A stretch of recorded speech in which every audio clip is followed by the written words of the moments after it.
Hey, what's going on everyone? In this video, the question is how to link your Mac with your iPad. Now, there are a few ways or few approaches on how you could technically connect them. The more or the most common option is to connect them and link them through iCloud.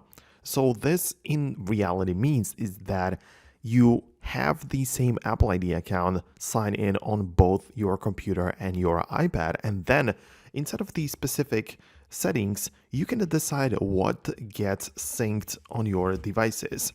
So, for example, you might have the notes synced, right? So, for example, in the iCloud section, you head over to the notes and you enable the sync this iPad, and you also turn it on your computer, which is going to make sure that the notes, whether you start one on your iPad or on your computer, are going to be synced together so you can just continue on any device. And this is one of the many possibilities of linking these devices together.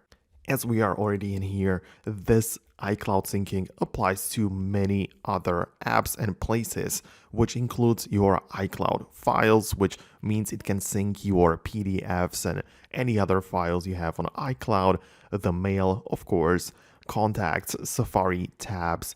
Then you also have some other things like, I don't know, like the voice memos, the weather settings, and everything that might be set up. This is like a great way to link the devices together.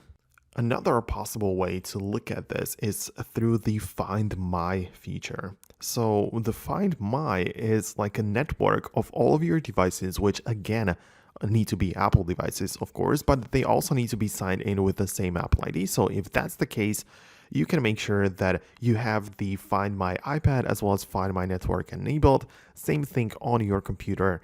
And this means that you will be able to see the other device on a map. You will be able to see their last location and some other information about it. So whenever, or the other way around, even like you grab a computer and you're going to be able to see where your iPad is. So this is another way how you can link them together. Besides that, there are also like third-party apps like, I don't know, Notion, where everything gets synced over the internet. So I start a note on one device, then continue on another, then also many other things which just get like synced over the internet. So me personally, I have it all connected between my devices. So for me, it works very well. So let me know below in the comments if you manage to like get it to the stage where you're happy about it, or if you're still looking for something specific. Go ahead and let me know below. But for now, that's going to be about it in this video. Thanks a lot for watching. Subscribe for more, and I'll see you in the next one.